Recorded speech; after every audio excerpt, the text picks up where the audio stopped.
and you could tell me a bit more about what's going on with that. Yeah. So I took a break from Melee for maybe, I don't know, like a serious break. I think it was like 5 months. I Mm-hmm.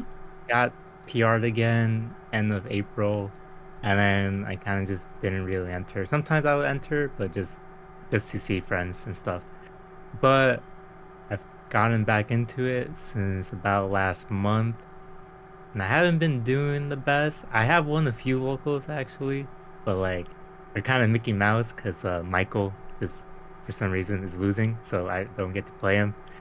But I'm winning Mm-hmm. against the other people, so that's cool. But there's other tournaments where like it takes me 2 hours to commute to the city locals in Chicago, Yeah. and like I go straight from work, so I have to drive to the train station, get on the train, be there for an hour, walk to another subway line, get on that, and then it's like another 30 minutes.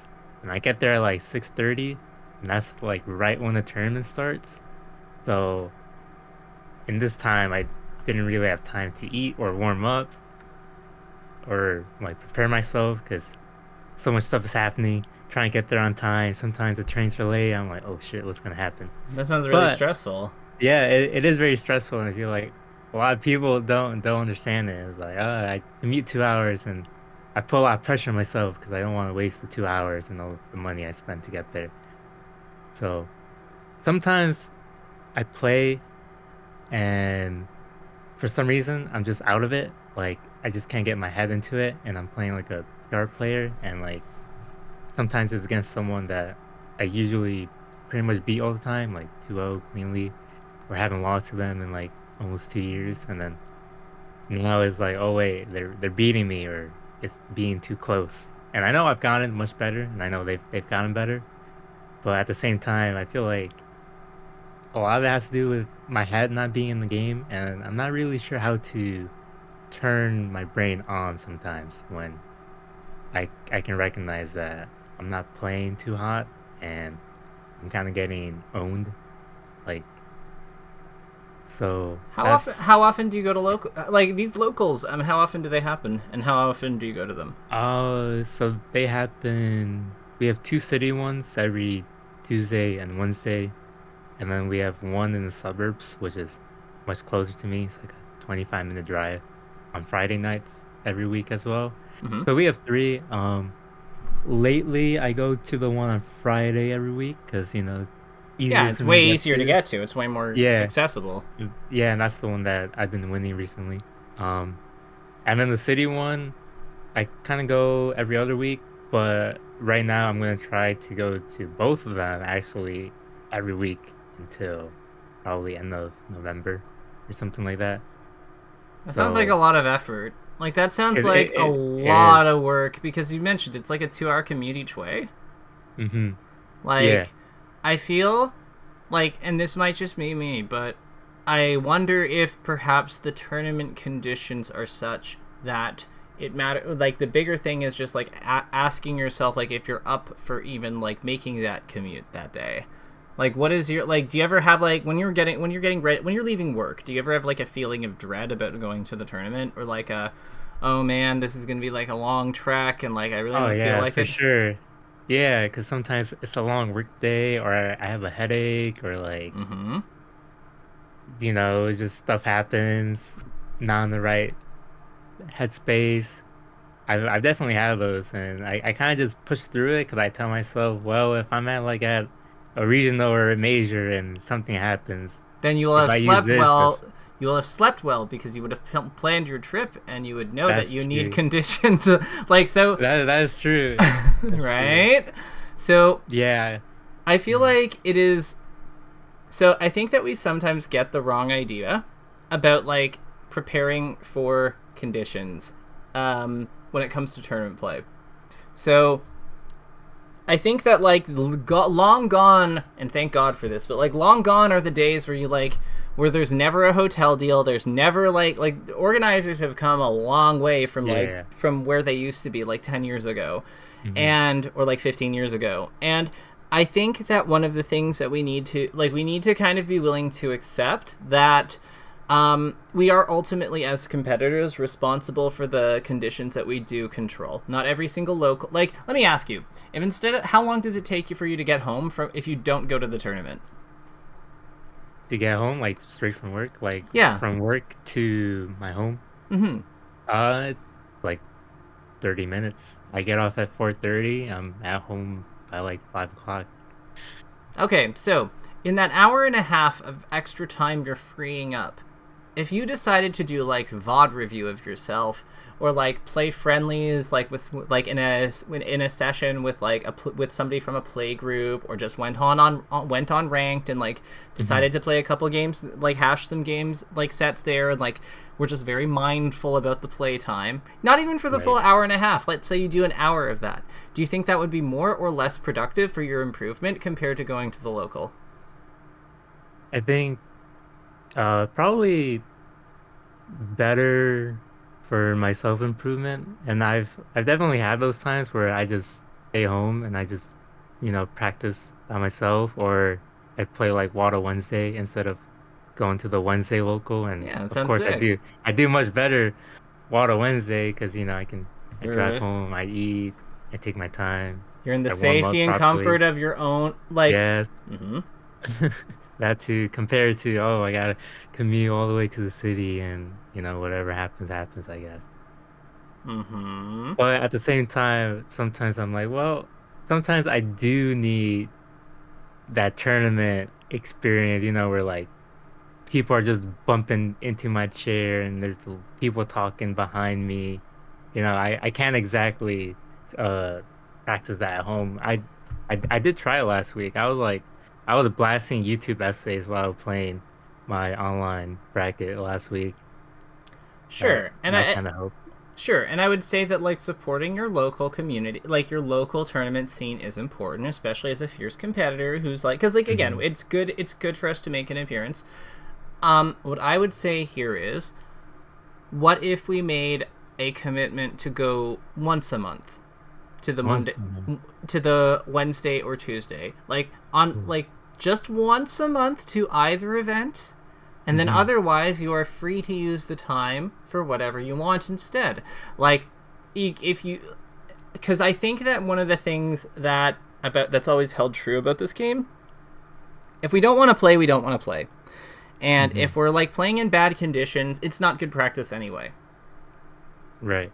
So perhaps with that in mind, we can take some pressure off you. Maybe it would take some pressure off you to decide that I only have to go once a month, because once a month is not a huge like once a month it's a commitment, but it's not a huge commitment. Hmm. And if I feel like going again, or I want to go again, like if I truly like feel it in my bones that I want to go to like the Tuesday event or Wednesday event that day, then yeah, go.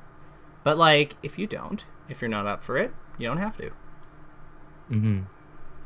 That does sound very promising, but there's also like I kind of struggle with that too because I like being like I have a goal of like being ranked higher on the PR, Mm-hmm. and I feel like if I go more often, then I have more opportunities to, because most of our top PR players are in the city. They don't come to our suburb ones.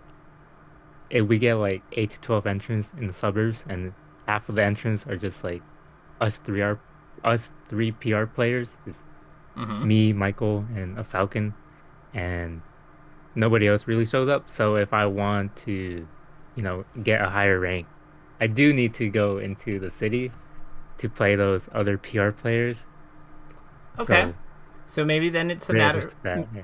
True. So maybe so perhaps the goal that you have doesn't work with a less with a different type of schedule. That's okay. Hmm. So let's brainstorm here.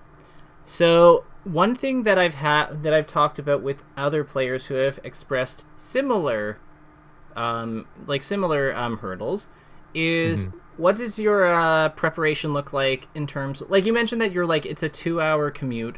um how much of that is on like what is the commute like? Are you in the car the whole Uh, time, or are you on uh, transit, or what's the deal? so to break it down, okay, I get off at 4:30 and I have to get to a train station by 4:54, and I drive on the highway for that.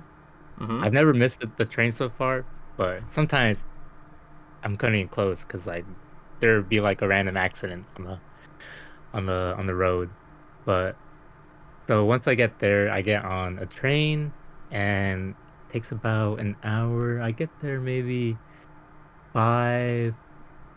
5:40ish or something. So almost an hour on the train. And then after that, I have to walk to the subway and I get there maybe 15 minutes. So around 6, I get on a train again, and it takes about 30 minutes to get to the venue from there. It drops me off like right in front of it, which is Mm-hmm. nice. And then at that point the tournament starts because both of them start at 6:30. The Wednesday one, which is mid lane, is our premier one. We do them in waves, so we have pool A, pool B, and they're round robin pools. Usually I'm a top seed in it because I'm PR, so I get like a top 8 seed. And it's mostly sometimes there's another PR level player in there, but usually it's kind of easy. It doesn't take that long to finish my pool. Mm-hmm. And then after that, I have to wait till maybe like wave B starts at 7:30, so then I go eat. Maybe I think regular bracket starts at 8, but there's not really setups to play friendlies either because there's limited space and the other wave is using them. So ideally, I get maybe 15 minutes of playing Melee before bracket actually, like the real bracket starts, which is top 16 after pools. So it's kind of hit or miss if I'm playing well that day, because 15 minutes to me isn't really enough time to tell if I'm playing good or I'm playing bad. Why does that matter? That's also true, because I have been trying to get my floor up to the point where it doesn't matter if I'm playing bad or good, I can still beat most people. But I think since my break, I kind of lost some mojo in tournament, Hmm. and Are you? Do you I'm do not too. ranked? I do a lot of ranked actually. It's probably my most played. I have like 3,000 ranked matches or something. Do you want to play some ranked for me? Some ranked right now. Yeah, why not? Yeah. So I'll give you my spectator code, and I want you to do this. You can have 2 minutes. Like once everything is set up, you can have 2 minutes of warm up in training mode, and then I want you to hop in. Sound good? Okay. Sounds good to me. Cool. And I want you to like. So something I want to ask you about. When you're Mhm. playing ranked or when you're playing in tournament, are you evaluating your gameplay as you're going through it? Um, Like, do you ever like what does your self talk sound like? Usually it depends on the matchup. If it's kind of just like little bullet point reminders, like 1 or 3 things to do or look out for. But most of the time, I kind of develop a autopilot game plan where I try not to think too much anymore. Only against like the really good players, I need to turn my brain on. Why? I try not to use too much energy because No, no. the Why turn it on against them? oh, why turn it on? 'Cause they're actually playing mix-ups against me, and I against other players, I can kind of just like just exploit their weaknesses or make them play my game. But then against like much better players, You can't you make know, them they're play your game. That makes sense. not as easily, Okay. you know. Why not? Because they're good. Yeah, Okay. especially against people like Ober or Blue or Zamu, Okay. or people like those. All right. Let me know. Let's do one test game in unranked, All right, and then just to make sure everything's hooked up, and then we'll go from all there. right, all right. Queuing in. I put your code in. Did Mm-hmm. it pop up? Yep, it popped up. Sweet. Clear tiers. Yes. Oh no, not the sheep code. Yep, I can see everything. We're good. All right. Yep, now let's go head into ranked.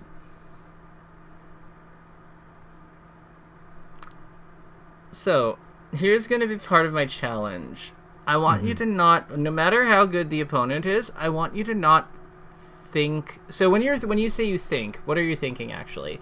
Like, are you like keeping track of decisions? Are you coming up with solutions? Like, what is the scope of the thinking you're doing?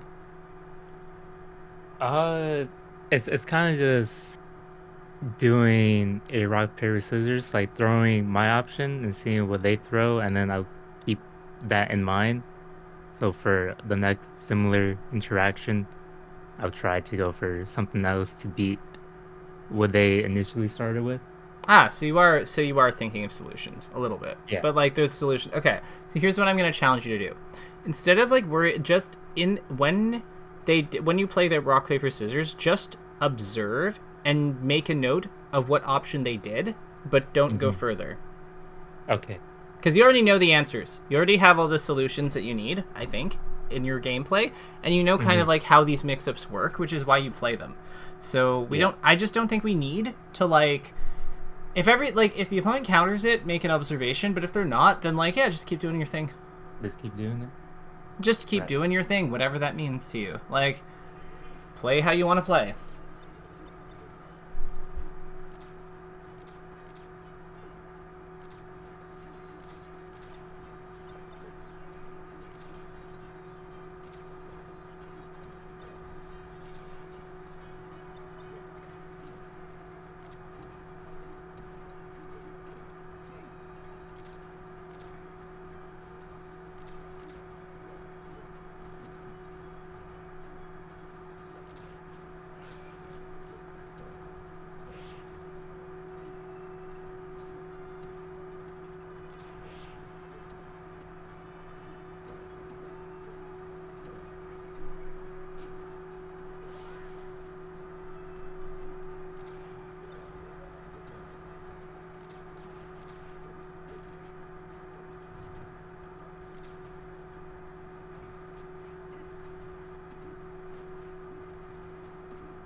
Yeah, I can see what you mean about like the ranked thing, about ranked being your favorite mode, because like it's not I don't mean this in a bad way.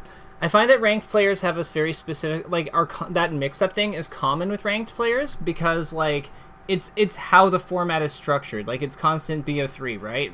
So like it's constantly like aiming, like it does encourage you to take like high value risk reward decision, like good, like high value, like high payoff risk reward decisions, because you don't have tons of like time to figure out your opponent. I don't think that's a bad thing at all either, because if anything, you just stay more cognizant of like the ways you have to like win. Like what are your outs? If we were playing Magic, it would be like or Hearthstone or something. It's like what are your outs in a situation? You're more aware of that. That's a good thing.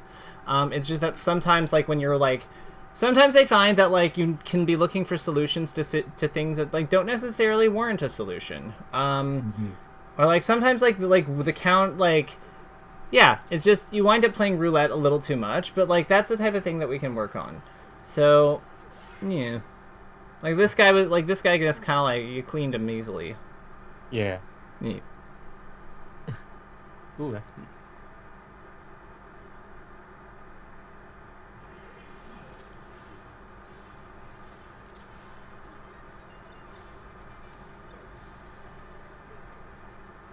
So he's playing around your grab a lot, eh? You notice that? Yeah. So like we might want to like change how we're like doing things a little. Exactly. We bait, we punish.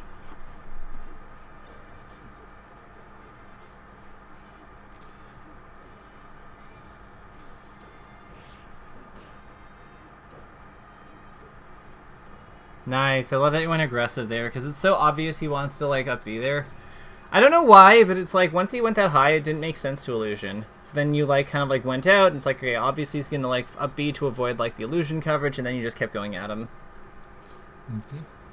So that roll forward, so that would be a spot that I would say that like we don't necessarily need to like gamble in. We can just continue to play the situation as normal. That was a really interesting ops attack counter. The weak back air down air Yeah, thing. I've That was never cool. seen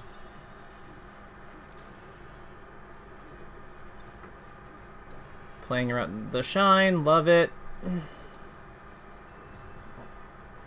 We never die there yet.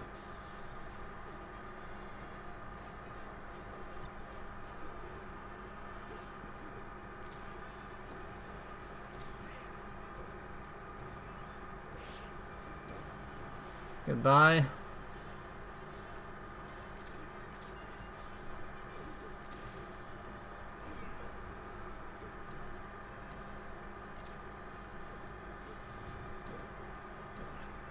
I would have down smashed him when he was like coming up with his up B. I would have tried to just like get it, no, keep him below the stage line, but that might not have worked.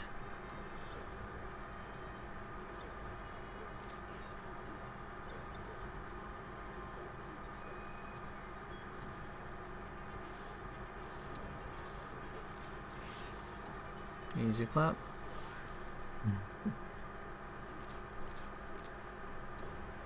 Let's play another set with someone. I don't think there's a whole lot in here, but I can one broad thing I would say is like, yeah, try to think like is a mix up worth playing? Like, what I notice is that you're like you have a lot of like good awareness of like the positions. I think that like there's certain spots where it's okay if you wait a little bit more. You don't have to necessarily like change position. Like when you walked under his full hop there, for example, or like jumped under it there. Like I would say that like where you are on the ground is already fine.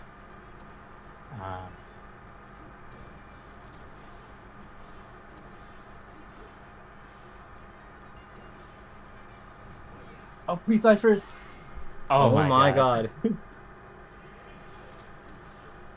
Oh, I thought it was like 300%. I was about to hope Nair would just make him fly.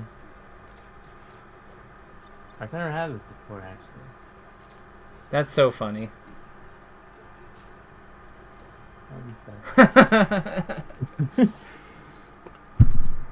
Well, I got to see something new. So yeah, like that full hop what he did when you like and you kept like moving under it. I think that's a good example of like you're trying to gamble in spots like where it's really just not needed.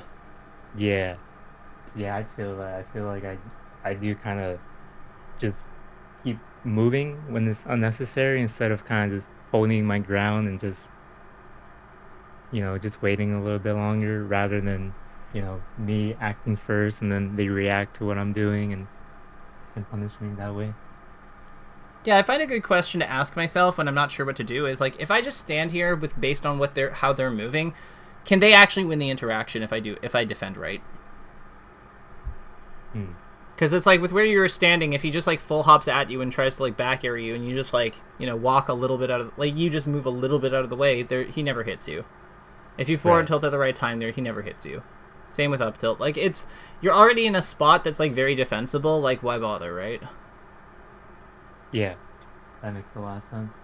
Yeah. I think this guy's from Chicago. I played him like 2 weeks ago. Oh, who do we have? This is Nubs. Nubs? Yeah. What does he play, Fox? Luigi, man. Oh, Luigi. Weird. Yeah. What a wacky little guy. Yeah. Let's see. Did you see my like long, very, very long write-up about Luigi? I did. We gotta hit that guy. We do have to hit him. You gotta hit him. Look, you're hitting him. That's the entire matchup, like according to me.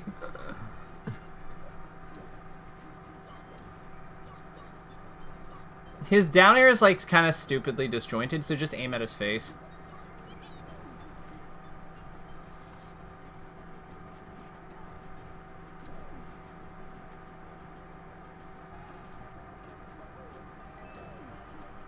That's funny.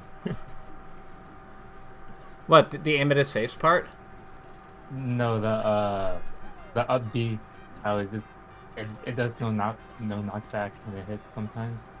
Oh yeah. If he gets the coin hit and not like the power hit, then yeah, it just does that. What a god! Oh my god, that was such a good edge guard. He did a move that hits upwards into a move that hits outwards. Crazy. Like unreal. No, I know that one's hard.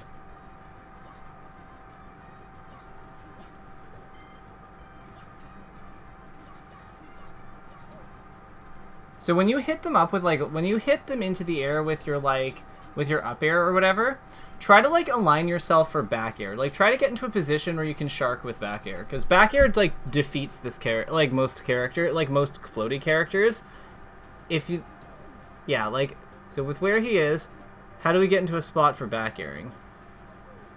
So more aggressive, you want to stay under him more aggressively, and now he's on the ground, so we can't back air. We have to change our gears, but that's the thing. How do we just align ourselves so that he has to fall into our back air or drift away?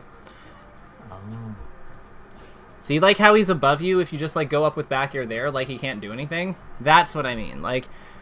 This is also why I don't think that platform camping is actually that good against him, because if he knows where he has to go to deal with us, he's actually pretty solid as a character. Yeah. Mm-hmm.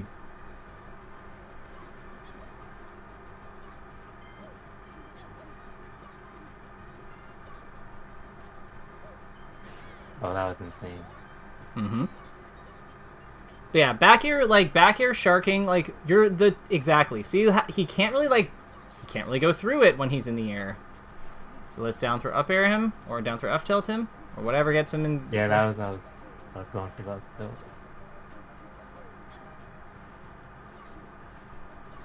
And it's all about the alignment. You're just trying to put him in the spot where where your tipped foot is.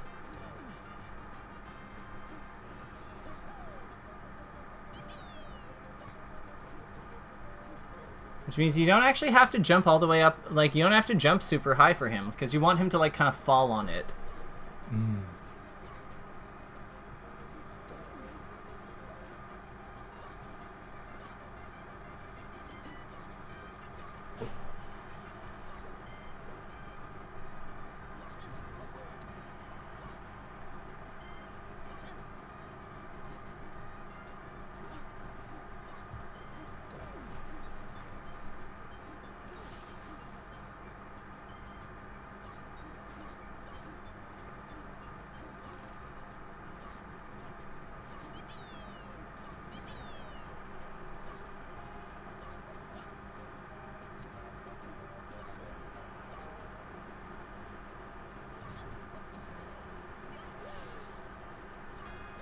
How good is this guy? He used to be PR'd many moons ago. But he's not as active as he once used to be. But he's still capable of top aiding and taking names whenever he shows up. Okay. Just not that active anymore.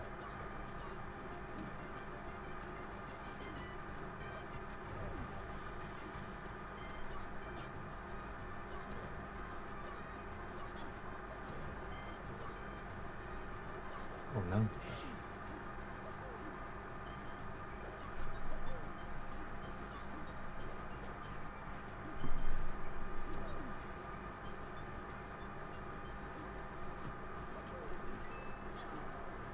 See how he had to back all the way off the stage when you turned your back to him though? Mm-hmm.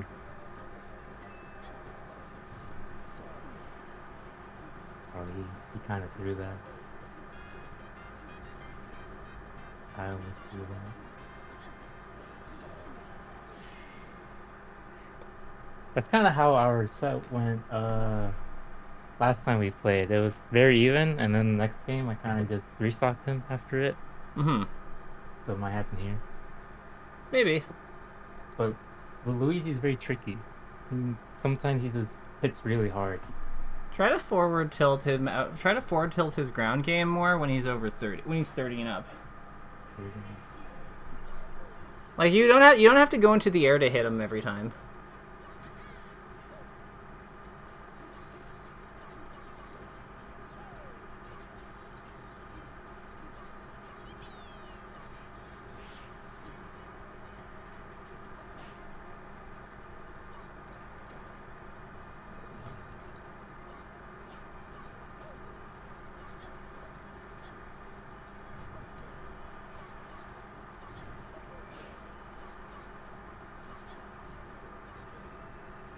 Do you use audio cues when you play a lot? Most of the time I play without audio. Oh. Because I find audio helps a lot when it comes to like staying focused.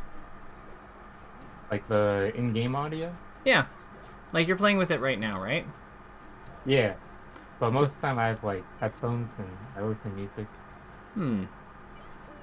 So the reason I like audio cues is because they're way faster than visual cues. Right. So like if you're having trouble getting into the zone, like audio cues can sometimes give us information that our eyes, especially if they're tired from work, Mm-hmm. might pick up more effectively. That makes a lot of sense, yeah. Hmm. Like you can hear him wave dashing. Right.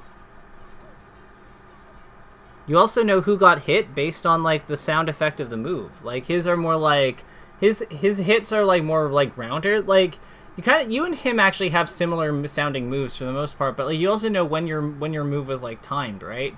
So you know who's Yeah. hitting who most of the time.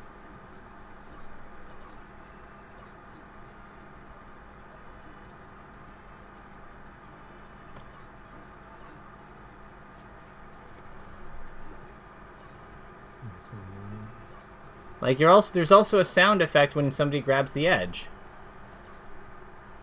I've never really noticed that before, actually. But you hear it now, right? Yeah. So that tells you, and it always happens on the start of it. Always happens when on the first frame somebody grabs the edge. So it's really useful for ledge options and time and knowing when people are inactionable, or when you're actionable.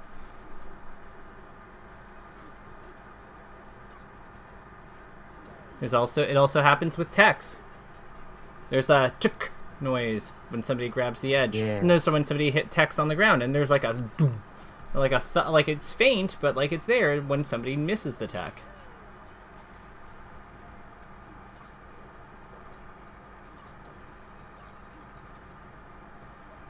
I've seen people with like their own audio setups, and I've always considered doing one of those things, but I also just find it like too much effort to always set it up and then take it off at every setup.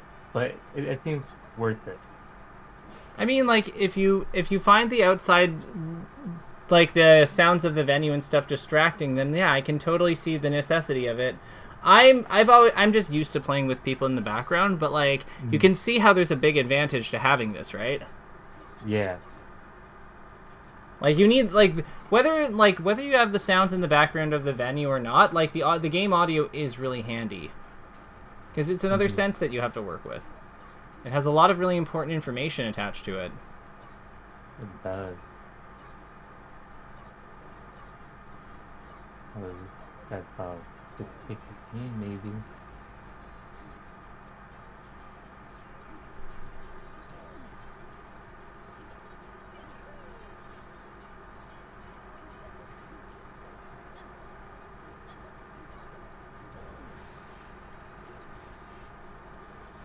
Oh, what just happened?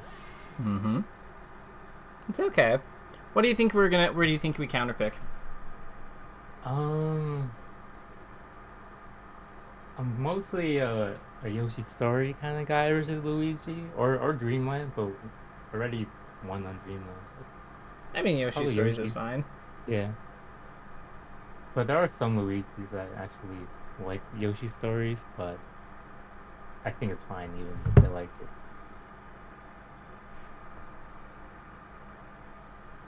But yeah, there's spots like these in tournaments where like it's 1-1 and like sometimes I just don't really lock in game three. Like my mind is just elsewhere. It's not really finding it as important as it should be, and I'm kind of like whatever about it, and Okay. I struggle with like caring at times. Like, So oh, pretend. I So need here's what to. I want you to do. Pretend this is tournament.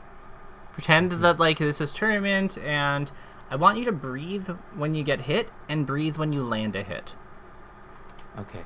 Like if you are already breathing when those things are happening, it's fine. Like just keep doing your thing. But if you are not, if you're holding your breath or you're like, not really engaged, then yeah, then do it. Then throw in a breath. Okay. So breathe when I get a hit and get hit.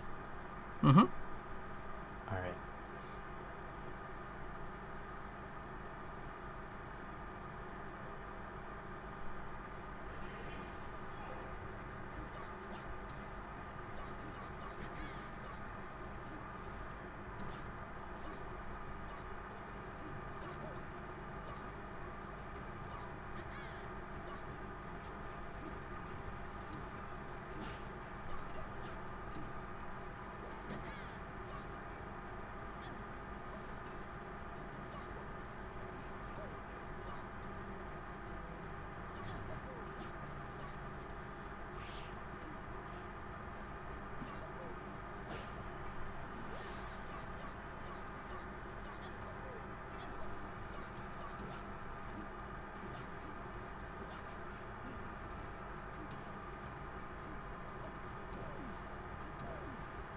Breathing check. How's our airflow doing?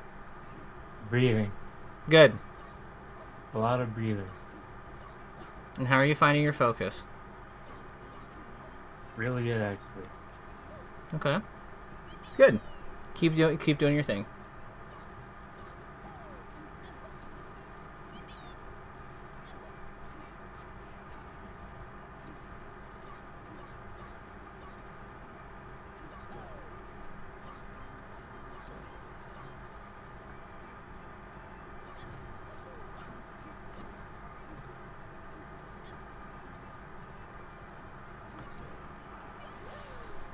Sheik's back air is bigger when it first comes out, by the way. Like, it's more disjointed on the opening frames.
Breathing check. Breathing. Good. Oh. Breathing check. We're breathing. Good. Just because ESD doesn't mean we stop doing it. Complete.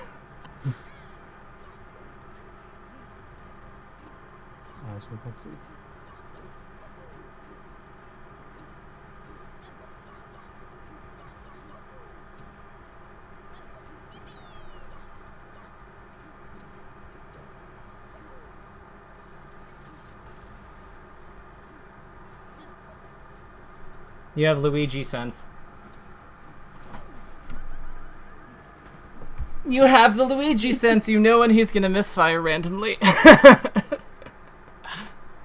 My heart was beating. I know. But the breathing helped. You stayed locked in, didn't you? Yeah, there are some moments where it's like I was kind of in like a mini flow state. Mm-hmm. Like there was one on the left side where I kind of just like grabbed ledge and I did like a really perfect left dash, and I kind of never do that because I'm really bad at it. But since I was breathing, I was just really focused, and it just happened. Well, you also knew about you have the game audio, right? So that probably, Yeah. since you're aware of like the ledge dash, like how there's an audio cue when you grab the edge, it's easier for you to stay like present because you don't need to take your eyes off your character. You don't need to take your eyes off the opponent because it always happens at the same time. The audio cue always starts, like the kind of like, it's almost like a gripping noise that the game makes, like like the same one that we use for like item caches and stuff. Like Yeah, that yeah. happens, and then your character gasps, and then at the end of the gasp is usually when you can go. Yep. So, I think that what we're learning, I think what we're learning here is, like breathing kind of has like a few, like it uses a few of our senses. Like we have like smell sometimes. We also have like feeling, like physical touch, because like we have like how the wind feels like as it fills our lungs and things like that. We also have our ears that we're using more, because like sense of hearing, because we have the game audio. So on top of that, we also then have sight, which is informing us as to what's happening on the screen.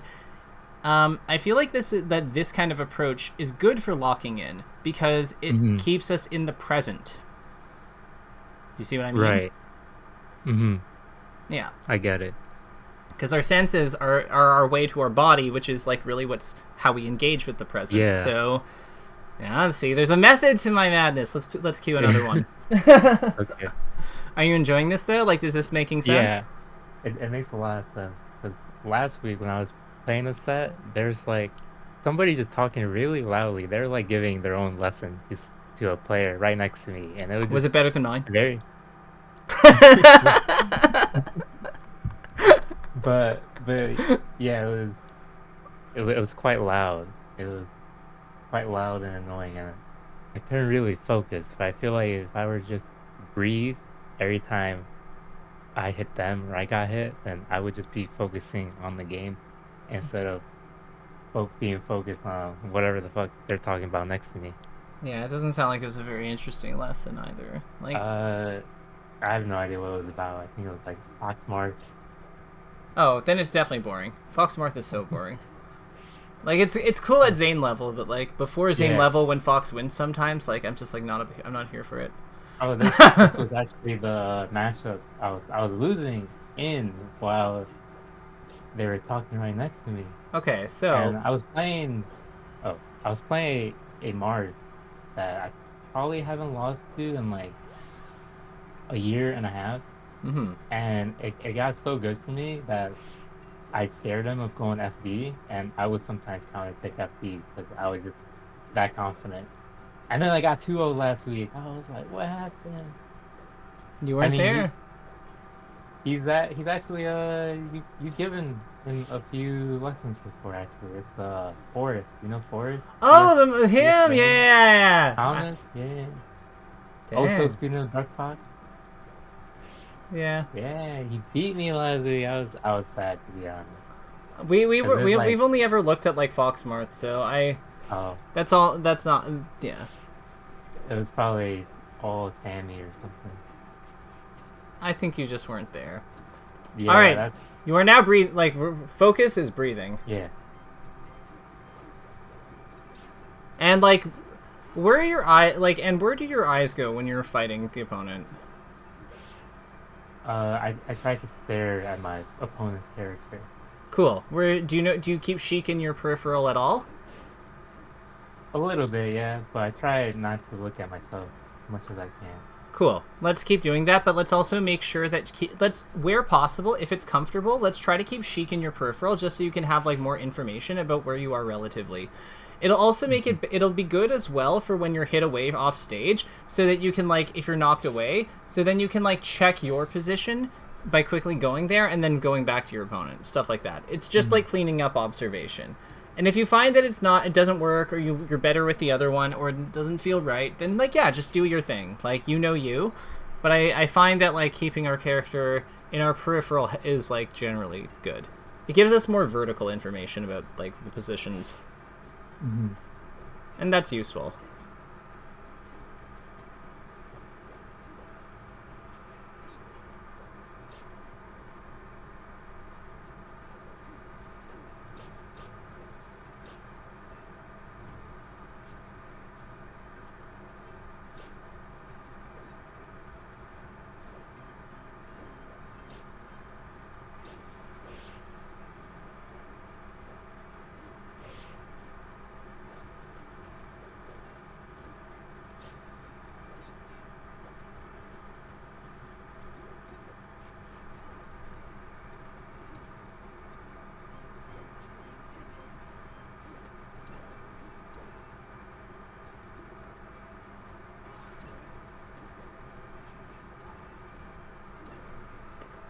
I just need that one opening sometimes.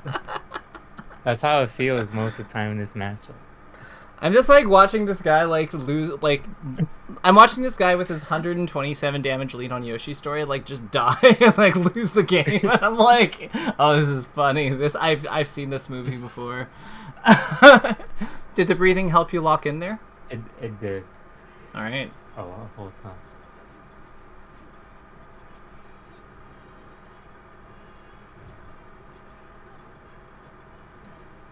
Why do they do that up tilt? Don't they know that short hop up air is the true like play of this generation? I think they're not aware. That's really sad. Honestly, I don't know who to blame here. I want to say Drugsfox, but like I feel like I blame him a lot. Maybe I'm right to do it.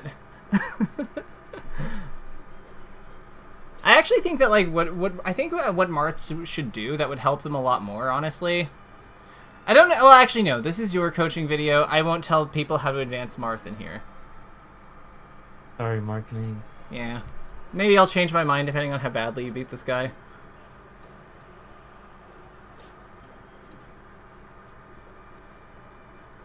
But yeah, I think that with characters like Marth and Sheik, people often like focus on the wrong things when they're planning their combo routes or punish routes. Because one of the defining things about these two is that they can kind of like, as long as they can get their move out without being punished, they kind of beat everything the opponent. Like same thing with Falcon, they kind of beat everything the opponent does anything out of like double jump, right? Or like out of free fall. So it doesn't really matter if they're like move combos or not in a lot of ways. It's just like what can the opponent deal with it or not. For sure.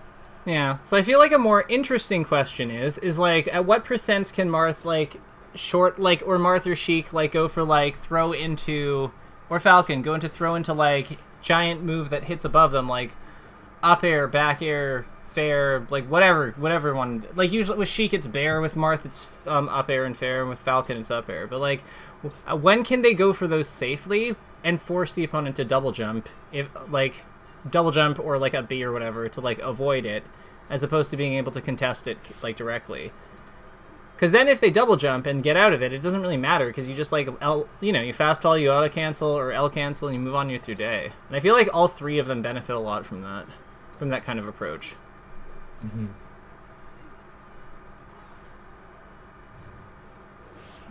Wow, you went so aggressive on that edge guard. I was like, oh, this is... You know what? I'm very critical of Sammy and, like, his, like, dependence on Sammy stall for, like, his, for edge guarding tree. But that was a spot where I was like, yeah, this is just a Sammy stall and he's done. Because he went so low. Sorry, you were saying?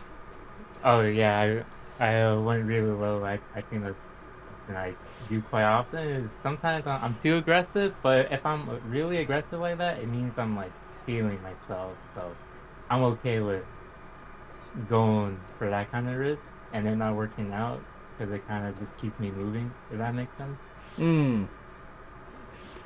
Oh my god, what the hell? If you got the kill off that with like an up air or something, I was like, oh my god. That's like the new Dynasty combo. What the hell?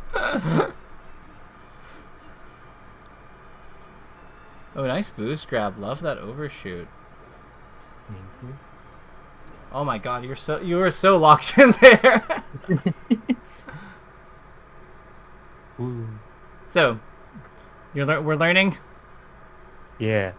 All right. I am learning. That kind of like confidence and like moving around and just kind of going at it. It's like what I wish I can do every week. I go to Chicago to play, but I can't for some reason. But I think with what I learned here, and if I apply it there, I think I can get just as good, like the similar results. Yeah, and the environment's different. Like you won't be like I find that like if we do most of our practice, like ranked is a mode that you do in your own home, so the setting is different, the environment's different. So the one thing I'd kind of caution you is it might not be a 1-to-1 right away. Like it might take it might take an event or two to like get the hang of it. But what I would say here is I only gave you 2 minutes to do your warm up. So the thing I would point out is that your skills are quite good, and I don't think that like we necessarily need like a really involved warm up if we can like tap into the game, if we can kind of like be present in other ways, and kind of get into the groove of like playing more efficiently, because I think that's really what this is offering. Uh-huh. All right, let's queue up one more time, and then we'll kind of talk about what we learned today. But I think it's mainly the value here is practicing like using this method, because I think that this is new for you. But like you can see, there's real tangible benefits here. Oh no! What did we get? I got trail. Oh, we got climbers. I'm not good at this match, so Try Zelda. I do Zelda, and I was playing Waddle Wednesday last week, and I got sad because I lost with Zelda. Game 5.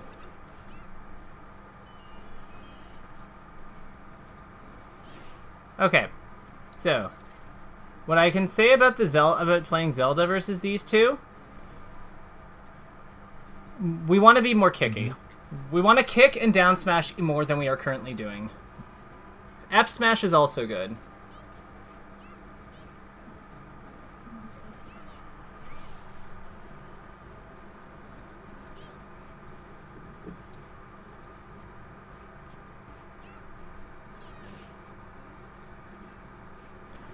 Their dash attack when they're coming down like that, dash attack is fine too. She basically has like Peach's dash attack. Oh, yeah.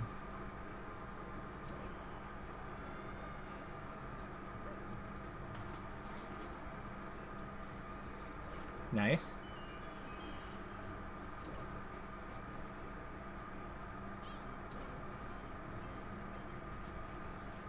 That stock didn't feel so bad. Not too bad, yeah. The dash attack helps, I think, because it's like a pretty solid like ground move. It's just on her. Yeah. Oh, I thought she defected me. I thought she was gonna die.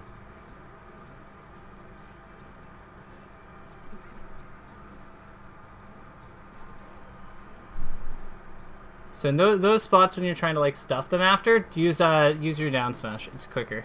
It's just like a little nudge. Like after the kick.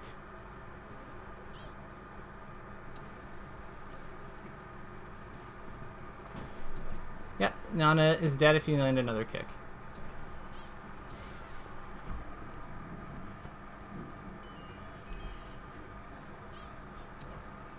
Nice.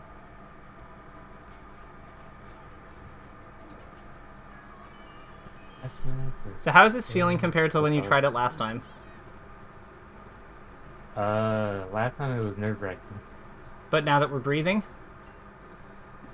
Less nerve-wracking. Still scary, but well, ICs are going to be scary sometimes. Yeah. I think the idea that the deadliest grappler in the game is not going to be scary is like a bit of a that's a little ambitious.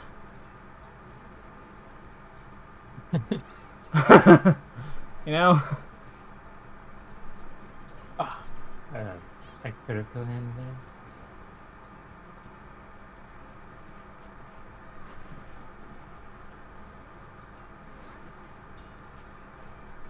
Crazy.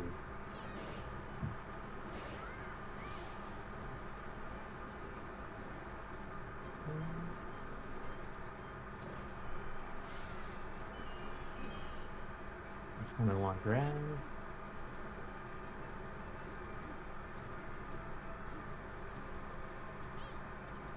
I'm dead. Well, you just go on platform here, right? Oh, never mind. Oh, you can go off stage there. Okay.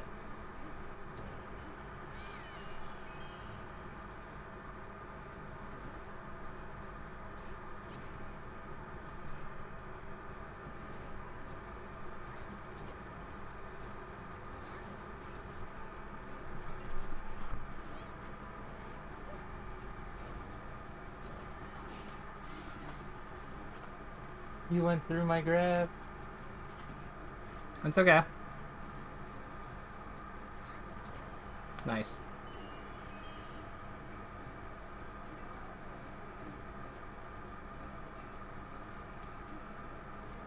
Oh. Still not bad. Not bad. Not bad, yeah. Like, you had good plays there. You were able to, like, stay composed. It's just he got you, like, in the last stock situation. It happens. But, like, you were competitive throughout.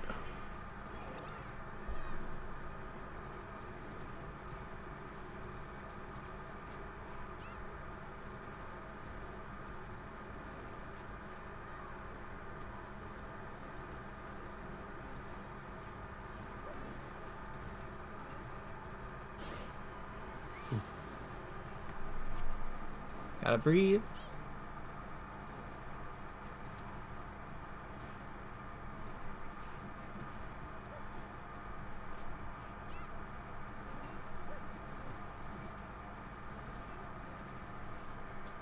Their double jumps make a sound, by the way.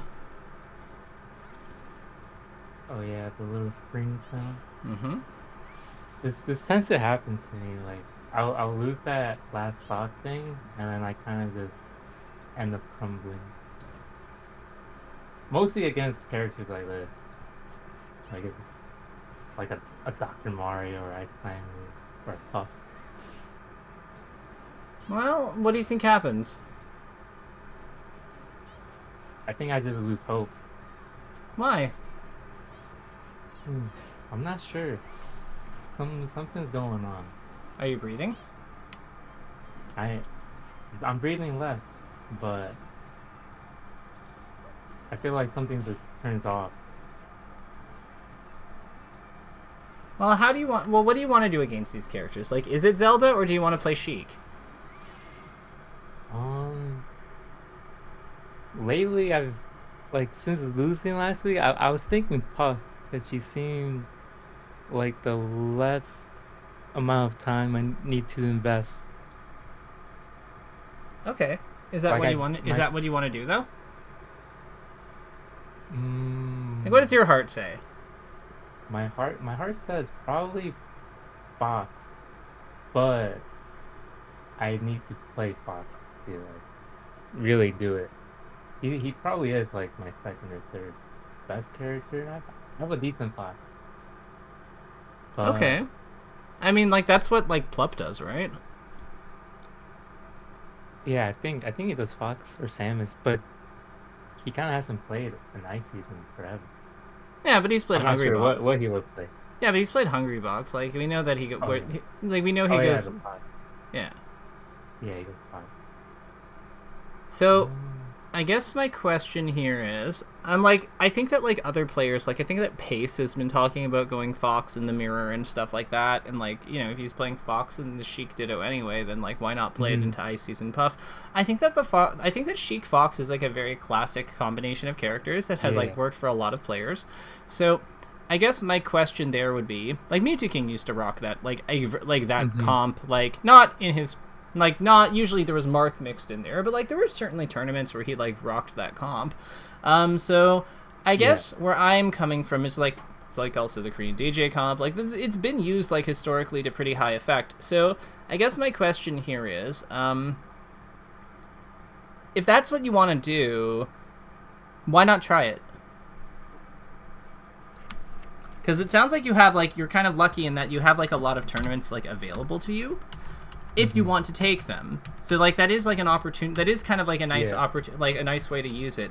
I think the biggest thing that we're learning here, though, is that, like, being present in the game, in the game, to some degree, has to do with, like, how we engage our senses and stay present. So, a lot of that would be, like, you know, breathing, when we land a hit or get a hit, right? Yeah. We noticed that was a big deal. The sounds of the game, like, playing with audio. No, playing with audio is something worth. Is something worth looking into. Because I do think that you said that you found it helped. It helped you lock in. And then aside from that, yeah, I think that addressing the hopelessness of Icy's Puff, etc. is no probably will require you, I think, will probably require you to commit require you to commit to a solution. Yeah. I think that like the value of Zelda here is that she's taught you a little bit about like what the character's weaknesses are. But yeah, she isn't really like I don't think it's surprising that she's like not she has there are problems with this with her as a solution. Yeah, it feels like I'm kind of just downgrading myself to a low tier and trying to like carry the low tier. And that's not where you want to be. Yeah, when I could really play the best character in the game, Fox, and commit to that. I think Zanya's probably doing Fox into Ices now. Yeah. Because of Swebby. Yep. Swebby. Yep, Swebby. And I think that Inky has been talking about doing Fox too. So I mean like Fox is like Sheik Fox, like I said, it is a very prolific composition for a reason. I don't think there's anything wrong with playing like something that's tried and true like that. But I think that like the one thing that I think you have to do is you have to do what you want to do as a player. And if it's not Zelda into those characters, that's totally cool. But you have to do what you want to do. Mm-hmm. That's true. Because like if we know that what we're doing isn't right for us, it doesn't matter how hard we try to lock in with breathing or audio or anything else. We're not going to be in it. Totally agree. Yeah, so we are at time. I know that this is like these are a little bit like more loose in terms of takeaways compared to like other sessions probably, but did you find this helpful? Oh yeah, for sure. I found this really helpful actually. Amazing. And I can trust that these are things you'll look into and continue to work on? Of course, of course. All right, I'll let you go for now, but this was lovely. Take care, and yeah, just like I'll be rooting for you at whatever tournaments I tune into. Thank you. Have a good night. Same to you.